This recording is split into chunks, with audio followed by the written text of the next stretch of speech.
কিয়ামতের পূর্বে আরো যে সকল ঘটনা ঘটবে তার মধ্যে আরেকটা হলো বেপরদা নারীর সংখ্যা বেড়ে যাবে। আল্লাহর হাবিব সাল্লাল্লাহু আলাইহি ওয়াসাল্লাম সেই কথাটা বলতে গিয়ে তিনি বলছেন কিয়ামতের পূর্বে মানুষদের হাল হাকিকত কেমন হবে জানো? মানুষগুলো তাদের স্ত্রী তাদের কন্যাদের ব্যাপারে তাদের হালত কেমন হবে? তারা পর্দা করবে ঠিক আছে, কিন্তু পর্দা করলেও তারা নগ্ন পোশাক পরিধান করে। নাউজুবিল্লাহ কইতেন না, মানে পর্দা করছে, বোরকা পড়ছে ঠিক আছে, কিন্তু বোরকা পড়লেও ভিতরে যা আছে সব দেখা যায়। মানুষ যদি পাগল হয় বাঁধে রশি দিয়ে, আর রশি যদি পাগল হয় বাঁধবেন কি দিয়ে? এখন বোরকা হইছে শরীর ঢাকার জন্য, আর সেই বোরকাই যখন ফ্যাশন তখন আর পর্দা রইল কই? আল্লাহর হাবিব সাল্লাল্লাহু আলাইহি ওয়াসাল্লাম বললেন সায়াকুলু ফি আখির উম্মাতুর রিজাল ইয়ারকাবুনা আলা সুরুজ কাশবাহির রিহাল। আল্লাহর হাবিব বললেন শেষ জামানায় আমার উম্মতেরা এত উন্নতির যোগে পৌঁছাবে, তারা মসজিদে যাবে দামি দামি যানবাহনে চড়ে, মসজিদে যাবে নামাজ পড়তে কিভাবে? দামি দামি গাড়িতে চড়ে। মানে দেখেন আল্লাহ নবী সাল্লাল্লাহু আলাইহি ওয়াসাল্লাম বলছেন শেষ জামানার কথা, তিনি কতটা তীক্ষ্ণ বুদ্ধি মত্ত সম্পন্ন হলে তিনি এভাবে বলে ফেলছেন। তিনি বলছেন শেষ জামানায় আমার উম্মতেরা তারা মসজিদে যাবে দামি দামি গাড়িতে চড়ে, কিন্তু তাদের নারীরা কেমন হবে? নিসাউহুম কাসিয়াতুন আরিয়াহ, অথচ তাদের নারীরা নগ্ন পোশাক পরিধান করবে। অথচ তাদের নারীরা কি করবে? নগ্ন পোশাক পরিধান করবে। এজন্য যারা নামাজ পড়েন আপনাদের পরিবার তন্ত্রটাকে একটু সাজাতে হবে। পরিবার তন্ত্রটাকে কি করতে হবে? সাজাতে হবে, পরিবর্তন করতে হবে। মনে রাখবেন নিজে বেঁচে গেলেন নামাজ পড়ে, অথচ আপনার ঘরের নারীরা পর্দা করে না। আপনি কি মনে করেছেন আপনি বেঁচে যাবেন? কিয়ামত কবে হবে? আল্লাহর নবী সাল্লাল্লাহু আলাইহি ওয়াসাল্লাম আল্লাহর কাছে জানতে চেয়েছেন। বিষয়টি এমন নয়, কারণ আমার নবী তিনি কোনোদিন এমন কাজ করেননি যার দ্বারা বেয়াদবি প্রকাশ পায়। আল্লাহর নবী চুপ করে থাকতেন, আমার আল্লাহ রব্বুল আলামিন বিধান নাজিল করে দিতে। আল্লাহর নবী আমার আল্লাহ থেকে কোনো কিছু চাইতে হয় না, বরং আমার রব আমার নবীর দিলের অবস্থা দেখে আল্লাহ রব্বুল আলামিন বিধান জারি করে দিতে। আল্লাহ নবী মসজিদে আকসা, এটা আমাদের প্রথম কিবলা। ফিলিস্তিনের মধ্যে যে মসজিদটি অবস্থিত, আজ ইহুদিরা দখল করতে চায় যে মসজিদটাকে, ফিলিস্তিনের উপরে ইহুদিদের যে বর্বর নির্যাতন যে কারণগুলোর কারণে হচ্ছে, তার মধ্যে একটি কারণ হলো এই, সেখানে আমাদের প্রথম কিবলা আছে মসজিদুল আকসা। সেই আকসাটাকে তারা দখল করতে চায়। সেখানে তারা তাদের ধর্মীয় উপাসনালয় করতে চায়। আমার ভাইয়েরা, সেই প্রথম কিবলা আমাদের। আল্লাহ নবীর মনটা চায় আল্লাহ নবী মসজিদুল হারাম কাবার দিকে তাকিয়ে আল্লাহ নবী নামাজ পড়বেন। একবারের জন্য আল্লাহরে বলেও নাই, কিছুই না, শুধু আল্লাহ নবীর মনটা চায় কাবার দিকে বেরে নামাজ পড়বেন। আমার আল্লাহ এই পরিস্থিতি বুঝে আর এক মিনিটও দেরি করলেন না, আমার নবীকে বললেন নবীজি আজ থেকে আপনি আর মসজিদে আকসার দিকে পেরে নামাজ পড়বেন না। আজ থেকে আপনার কাবা হলো মক্কাতুল মুকাররমা। আজ থেকে আপনার কিবলা হলো কাবা শরীফ। কাবার দিকে তাকিয়ে তার কাবার দিকে ফিরে আপনি আমার দরবারে সিজদা দিবেন। শুধু নবী চেয়েছেন। সুবহান। সাহাবীরা প্রশ্ন করছে, নবী কিয়ামত কবে সংগঠিত হবে? আমার নবী নিজের মন গড়া কোনো জবাব দিচ্ছেন না, নবী চুপ করে আছেন। আল্লাহ তাআলা তার নবীকে জিবরাইল আমিনের মাধ্যমে বিধান পাঠিয়ে দিচ্ছেন। আল্লাহ বলেন 33 নম্বর সূরা পবিত্র কোরআন আল কারীমের 22 নম্বর পারা সূরাত আহজাবের 63 নম্বর আয়াতে আমার আল্লাহ পাক রব্বুল আলামিন বলছেন, ইয়াসআলুকান নাসু আনিস সাআহ, ওগো নবীজি লোকেরা আপনাকে প্রশ্ন করবে কিয়ামত কবে সংগঠিত হবে। আপনি বলুন কুল ইন্নামা ইলমুহা ইনদাল্লাহ। চিল্লায়ে বলেন আল্লাহু আকবার। আর একটু জোরে বলেন না। শাহপুর মানুষের গলার আওয়াজ এত নিচে, এটা তো হতে পারে, এটা শাহপুরের মানুষের সম্মানের সাথে যায় না। আমার ভাইয়েরা, আল্লাহ পাক রব্বুল আলামিন তার নবীরে বলছেন, নবীজি আপনি দুনিয়ার মানুষদেরকে জানিয়ে দেন কুল ইন্নামা ইলমুহা ইনদাল্লাহ, এই বিষয়ে জ্ঞান একমাত্র কার। আমার ভাইয়েরা, কিন্তু আল্লাহ এখানে আবার বলছেন ওয়ামা ইউদরিকা লাআল্লাস-সাআতা তাকুনু করিবা। আল্লাহ পাক রব্বুল আলামিন আবার সতর্ক করে বলছেন, নবীজি কিন্তু কিয়ামত যে কোনো সময়ে হঠাৎ করে অনুষ্ঠিত হয়ে যেতে পারে, হয়ে যাবে। কিয়ামত যে কোনো সময় হয়ে যেতে পারে, এটি সংগঠিত হয়ে যেতে পারে, অতএব সতর্ক থাকতে হবে। আমার ভাইয়েরা, আমাদের বাংলা ভাষাভাষী একটি প্রবাদ আছে, পিপিলিকার পাখা গজায় মরিবার তরে। দুনিয়া ধ্বংস হওয়ার আগে দুনিয়ার মধ্যে কিছু নতুন নতুন স্ট্রাকচার দেখা দিবে, যা আমরা কল্পনাও করি না। একটা সময় ছিল যেমন মা বোনদেরকে যদি বলা হতো এক সময় নারীরা বেশি বেশি বাজারে যাবে, তারা পর্দা করবে না, মাথায় কাপড় দিবে না, তখন তারা জিহ্বায় কামড় দিত। আশ্চর্য, এটা হতে পারে নাকি? এখন কি আর এটা আছে? শেষ। মানে যুগ যত যাচ্ছে মানুষের ঈমান তত দুর্বল হয়ে যাচ্ছে, মানুষ তার ধর্ম থেকে তত দূরে সরে যাচ্ছে। কিয়ামতের এক নাম্বার আলামত, কিয়ামতের পূর্বে আল্লাহর হাবিব বলছেন জ্বলন্ত অঙ্গার হাতে রাখা মানুষের জন্য যেমন কঠিন হয়ে যায়, ঠিক তেমনিভাবে মানুষ তার ঈমান ঠিক রাখতেও তার ঠিক তেমনিভাবে কঠিন হয়ে যাবে। আমার ভাইয়েরা, আল্লাহর হাবিব সাল্লাল্লাহু আলাইহি ওয়াসাল্লাম তিনি বলেছিলেন, একদিন তিনি মসজিদে নববী থেকে মসজিদে কুবাতে যাচ্ছেন।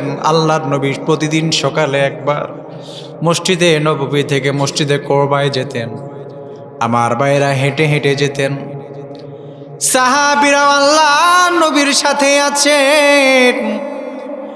একজন সাহাবী দেখছেন রাসূলুল্লাহ সাল্লাল্লাহু আলাইহি ওয়াসাল্লাম তিনি কাঁদছেন। সাহাবীরা বললেন, ইয়া রাসূলুল্লাহ,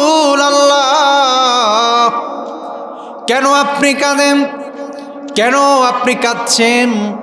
আল্লাহর নবী বলছেন, সাহাবীরা শোনো, আমার উম্মতেরা যারা শেষ জামানায় আসবে তাদের জন্য ঈমান ধরে রাখা বড় কষ্টের হয়ে যাবে।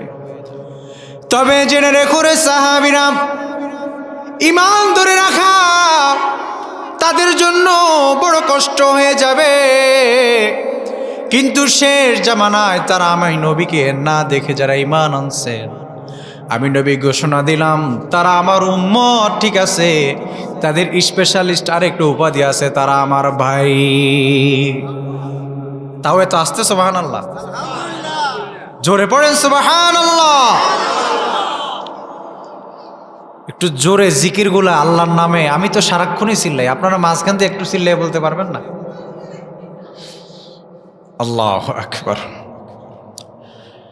আমার ভাইয়েরা, আল্লাহর নবী বললেন শেষ জামানায় ঈমান ধরে রাখা বড় কষ্ট হয়ে যাবে, তবে তারপরেও যারা ঈমান ধরে রাখবে তারা আমি নবীর ভাই। সুবহানাল্লাহ। আল্লাহর হাবিব কত ভয় পেয়েছেন উম্মতকে নিয়ে।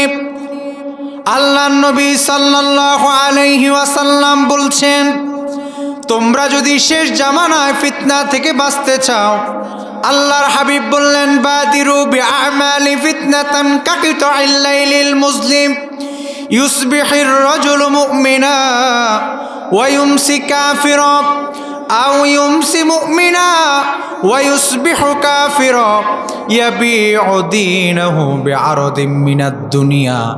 আল্লাহর নবী বললেন, রাতের অন্ধকার যেভাবে পৃথিবীটাকে পুরো অন্ধকারাচ্ছন্ন করে ফেলে, পৃথিবীটাকে পুরো অন্ধকার করে ফেলে, কোনো প্রকার আলো যেমনভাবে রাত্রিবেলায় খুঁজে পাওয়া যায় না, কিয়ামতের পূর্বে ফিতনা গোটা দুনিয়ার রন্ধ্রে রন্ধ্রে এভাবেই ছড়িয়ে যাবে।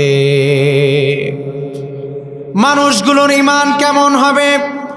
সকালে ঈমানদার হয়ে ঘর থেকে বের হবে, বিকাল বেলায় কাফের হয়ে ঘরে ফিরবে, আবার বিকাল বেলায় মুমিন হয়ে ঘরে ফিরবে, আবার কাফের হয়ে সকাল বেলায় ঘর থেকে বের হবে। আর আল্লাহর হাবিব বলেছেন, মানুষগুলো দুনিয়ার সামান্যতম অর্থের কাছে, সামান্য খ্যাতির কাছে তার ঈমান বিক্রি করে দিবে। মানুষগুলো দুনিয়ার কাছে তার ঈমান বিক্রি করে দিবে। আল্লাহ তাআলা আমাদেরকে হেফাজত করুন, সকলে পড়েন আমিন। আল্লাহর হাবিব বলেছেন, 2 নাম্বার যে ফিতনা কিয়ামতের আগে হবে, মসজিদগুলা হয়ে যাবে ফিতনার জায়গা। চিল্লায় বলেন, আমাদের মসজিদগুলাতে শান্তি বেশি না অশান্তি বেশি? শান্তি বেশি। কমিটি নিয়ে দ্বন্দ্ব আছে না নাই? আল্লাহ রাব্বুল আলামিনের হাবিব বলছেন, কিয়ামতের পূর্বে মসজিদগুলার হালত কেমন হয়ে যাবে? তুমি যখন মসজিদে প্রবেশ করবে তখন তুমি দেখবে মসজিদের কাতারগুলাতে অনেক মুসল্লি বসে আছে, কিন্তু দেখবা হালাল খোর থেকে হারাম খোরের সংখ্যা বেশি। আল্লাহ রাব্বুল আলামিনের হাবিব আরো বলেছেন, লা তাকুমুস সাআতু হাত্তা ইয়াতাবাহান নাসু ফিল মাসাজিদ। আল্লাহর হাবিব বলেছেন, কিয়ামত ততক্ষণ পর্যন্ত অনুষ্ঠিত হবে না যতক্ষণ পর্যন্ত না মানুষগুলো মসজিদ নিয়ে বড়াই করবে। আপনি একটু চিন্তা করেন তো, আমার সমাজে বুঝি মসজিদ নিয়ে মানুষ বড়াই করে না? মসজিদ নিয়ে কি বড়াই? না, আমাদের মসজিদে টাইলস আছে, এসি আছে, বেটা তোদের মসজিদে কি আছে? কি ও মুরব্বী আপনারা দেখা যায় না কেন? কয় তোমাদের মসজিদে ফ্যান নাই, ওই মসজিদে ফ্যান আছে এজন্য যাই। তোমাদের মসজিদে কার্পেটগুলা পাতলা, নামাজ পড়লে হাঁটুতে ব্যথা পাই, ওই মসজিদের কার্পেটটা একটু মোটা আছে এজন্য এখানে যাই। আবার ভাইয়ের, আল্লাহর হাবিব বলেছেন, মানুষগুলো মসজিদ দিয়ে অহংকার করবে, কিন্তু মসজিদের মূল কাজ তো অহংকার করা না। মসজিদ তো আল্লাহ দেয় নাই সৌন্দর্য করে সাজানোর জন্য। মসজিদ আল্লাহ যে জন্য দিয়েছেন সেটা হচ্ছে ইবাদতের জায়গা। আমরা মসজিদে বন্ধ কইরা সুন্দর টাইলস দিয়া দামি দামি জিনিস দিলাম, চোরের ভয়ে মসজিদ দিনে 5 বার নামাজের পরে তালা মারা লাগে, ঠিক নেই? একজন মুসাফির আইসা নামাজ পড়বে, থাকবে সুযোগ নাই, বের হন, টাইম শেষ, কারণ চোর আসবে তো সব দামি দামি জিনিস মসজিদে নিয়ে যাবে। এটা একদম গির্জার মতো হয়ে গেছে। মানে আপনি হিন্দুদের মন্দিরেও যেমন যখন তখন ঢুকতে পারবেন না, খ্রিস্টানদের তারা তাদের উপাসনালয়ে আপনি যেভাবে যখন তখন ঢুকতে পারবেন না, আমাদের মসজিদের হালত এখন এইভাবে। অথচ আল্লাহর নবীর সাহাবীরা থাকার জন্য ঘর ছিল না। আবু হুরায়রা সে তো মসজিদে নববীতেই শুয়ে থাকতো। আল্লাহ নবীর সাহাবী জুলাইবি মসজিদেই থাকতো, ঘর বাড়ি ছিল না, মানে উম্মতের আশ্রয়স্থল ছিল মসজিদ। আল্লাহর হাবিব সাল্লাল্লাহু আলাইহি ওয়াসাল্লাম তার মসজিদটি কেমন ছিল? আল্লাহর হাবিব সাল্লাল্লাহু আলাইহি ওয়াসাল্লামের মসজিদে যে বৈশিষ্ট্যগুলো ছিল, 1 নম্বর, মসজিদে 5 ওয়াক্ত নামাজ হতো। 2 নম্বর, মসজিদে বিয়ে শাদী হতো। আপনি একটু বলেন তো, আমাদের মসজিদে বিয়ে শাদী আছে? আল্লাহর নবীর মসজিদের বৈশিষ্ট্য ছিল মসজিদে বিয়ে শাদী হতো। আল্লাহর কোরআনের দার্স হতো, আল্লাহর কোরআন থেকে তাদেরকে শেখানো হতো। আল্লাহর নবীর মসজিদের বৈশিষ্ট্য ছিল সেখানে তালিম দেওয়া হতো। আল্লাহর নবীর মসজিদের বৈশিষ্ট্য ছিল সামাজিক সকল কাজ সেই মসজিদ থেকে আঞ্জাম দেওয়া হতো। একজন মানুষের বিবাহ হয় না, মসজিদ থেকে টাকা তুলে তাকে বিবাহ করার জন্য দিয়ে দেওয়া হতো। যত সামাজিক সমস্যা আছে, বিচার আচার থেকে শুরু করে সব হতো মসজিদে। আর রায় যিনি দিতেন তিনি হলেন সমাজের নেতা ইমাম সাহেব। আর আমরা ইমাম সাহেব যদি বিচার করে আর ইমাম সাহেব পাশ দিয়ে হেঁটে যায়, হুজুর আপনার এখানে কাজ কি? ঠিক নেই। বিচার করে সুদখোর, ঘুষখোর, যার নিজেরই চরিত্র ঠিক নাই, এ করে চরিত্রের বিচার। আর ভালো মানুষ পাশ দিয়ে হেঁটে যায়, হুজুর আপনার এখানে কাজ কি? আসেনি। অথচ আল্লাহর নবীর বিচার হতো কোথায়? মসজিদে। তাহলে দেখেন আল্লাহর নবীর মসজিদ কই আর আমাদের মসজিদ কই। কিয়ামত আরো আসতেছে, কত মসজিদের অবস্থা যা আরো কত নিচে চলে যাবে, আমাদের অবস্থান যা দেখতেছি সামনে। এরপরে ইমাম সাহেবের বেতনের হালত এটার বলা যায় না। কিয়ামতের মাঠে আমি তো চিন্তা করি, ইমাম সাহেবরা যদি আল্লাহর কাছে দাঁড়ায়, এই মুসল্লিদের কি অবস্থা হবে? যদি ইমাম সাহেব তার অভাবের কারণে, কারণ একজন মানুষ আপনার এখানে 30 দিন সময় দিচ্ছে, আপনি 30 দিন যদি সময় দিল আপনাকে, আপনি সারাটা মাস, যে ব্যক্তি আপনার নামাজটা যেন শুদ্ধ হয়, আপনার সন্তানগুলো যেন মানুষ হয়। আরে ভাই, মসজিদের মিম্বারগুলোতে যে ইমাম সাহেবরা যে বয়ান করে, এই বয়ান যদি বন্ধ হয়ে যায়, আগামীকালকের পুলিশ বলেন, র্যাব বলেন, বাংলাদেশের প্রশাসন যতই শক্তিশালী হোক না কেন, মানুষদের অপকর্ম বাড়বে না কমবে? বাড়বে। এখনো পর্যন্ত এই দেশের মানুষ যতটুকু সভ্য আছে এ দেশের ইমাম এবং খতিবদের জন্য। জোরে কয় না? হক কথা শুনলে জোরে আওয়াজ হয় না? আর না, জোরে বলেন না, ঠিক কি না? হ্যাঁ, এটা হক কথা। একটু তিতা লাগবো, শুনেন মনোযোগ সহকারে ইনশাআল্লাহ। তো ইমাম সাহেব তিনি, আপনি তার সংসার দেখবেন না, তার সংসার চলতে কত টাকা খরচ, কি আসে বিষয়, আপনি ন্যূনতম একটা বেতন তো দিবেন। আমার ভাইয়েরা, আল্লাহর হাবিব সাল্লাল্লাহু আলাইহি ওয়াসাল্লাম তিনি বলেছেন, কিয়ামতের পূর্বে মানুষ মসজিদ নিয়ে অহংকার করবে। মসজিদে যারা নামাজে যাবে তাদের মধ্যেও দ্বিধাদ্বন্দ্ব দেখা যাবে, তাদের মধ্যেও মারামারি দেখা যাবে, বিভাজন দেখা যাবে, কমিটি নিয়েও দ্বন্দ্ব আছে। তার কারণ হচ্ছে আল্লাহর ঘরে আমরা একজন যোগ্য দায়িত্বশীলকে বসাতে পারি নাই। আল্লাহ কোরআনে বলছেন মসজিদ কারা পরিচালনা করবে? শুনেন, আমরা তো আল্লাহর ঘর নিজের মন গড়া ভাবে সমাজের যার টাকা বেশি তার কাছে দেই। আল্লাহ কোরআনে বলেন না না, আল্লাহ কোরআনে মসজিদ কিভাবে পরিচালনা করবেন সেটা আল্লাহ বলছেন, শুনেন। আল্লাহ বলেন, ইন্নামা ইয়া'মুরু মাসাজিদাল্লাহি মান আমানা বিল্লাহি ওয়াল ইয়াউমিল আখির ওয়া আকামাস সালাহ ওয়া আতাজ যাকাত ওয়া লাম ইয়াখশা ইল্লাল্লাহ। আল্লাহ বলেন, আমার মসজিদ তারাই আবাদ করবে। ইন্নামা ইয়া'মুরু মাসাজিদাল্লাহ মান আমানা বিল্লাহি ওয়াল ইয়াউমিল আখির। 1 নাম্বার, মান আমানা বিল্লাহ, তারা একজনের প্রতি ঈমান রাখবে। চিল্লায়া বলেন তার নাম কি? আর জোরে। 1 নম্বরে তার ঈমান থাকবে আল্লাহর উপর। 2 নম্বর তার বৈশিষ্ট্য ওয়াল ইয়াউমিল আখির, তার বিশ্বাস থাকবে আখিরাতের উপর। ওয়া আকামাস সালাহ, ওই বান্দা নামাজ পড়তে হবে, কি নামাজি হতে হবে। এখন যারে দেন উনি নামাজ পড়েনি, আল্লাহু আকবার। যাক, ওয়া আতাজ যাকাত, এবং তিনি কি দেন? যাকাত সঠিকভাবে আদায় করেন। ওয়ালাম ইয়াখশা ইল্লাল্লাহ, আল্লাহ ছাড়া তিনি আর কাউকে ভয় করবেন না। সুবহানাল্লাহ, পড়তেন না? এরকম সভাপতি কয় মসজিদে আছে বলেন তো, যে আল্লাহ ছাড়া উনি আর কাউরে ভয় করে না? আল্লাহ বললেন এই বৈশিষ্ট্যের দায়িত্বশীলদেরকে তোমরা মসজিদের দায়িত্ব দাও।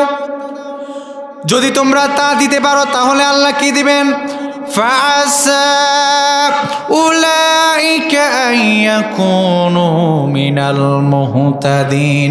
আল্লাহ বলেন এই বৈশিষ্ট্যগুলো মেনে যদি তোমরা দায়িত্ব বর্তায় দিতে পারো, হতে পারে যে দায়িত্বে বসেছে সেও সফল কাম, যারা দায়িত্বে বসিয়েছে তারাও সফল কাম।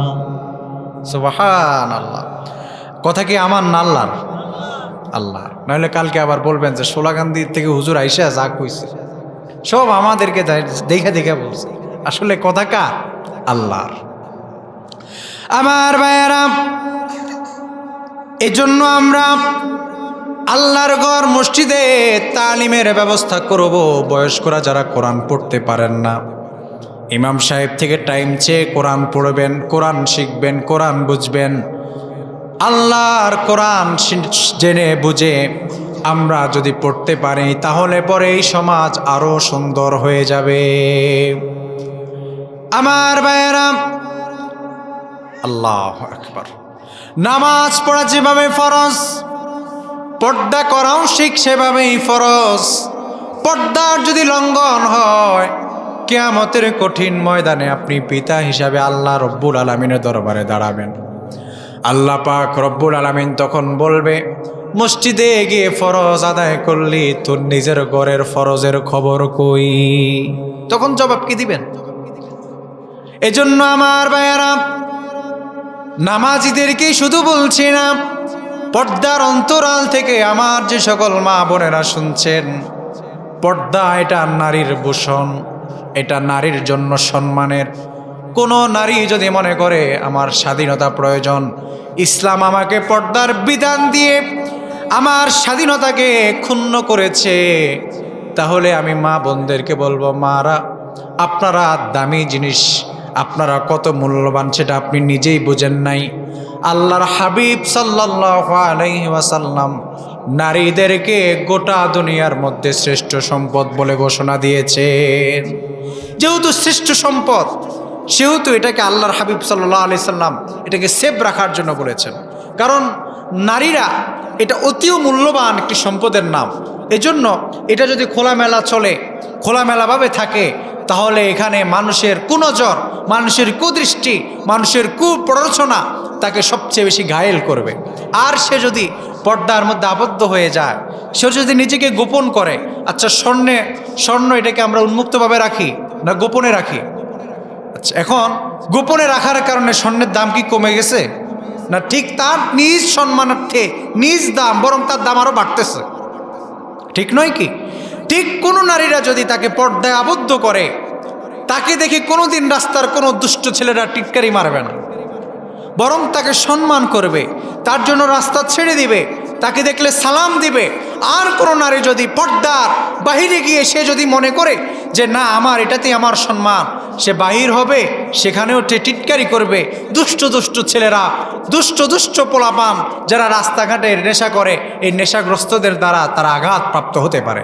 এজন্য আজকে অল্প সময়ের মধ্যেই কিয়ামতের 3টি আলামতের কথা আপনাদের সামনে উল্লেখ করেছি।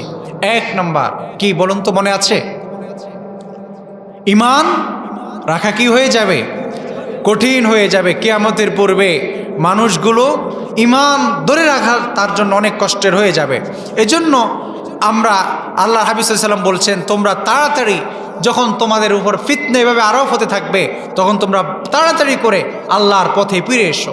তোমরা তাড়াতাড়ি করে আল্লাহর দ্বীন মেনে নাও, আল্লাহর দ্বীনকে মাথা পেতে মেনে নাও।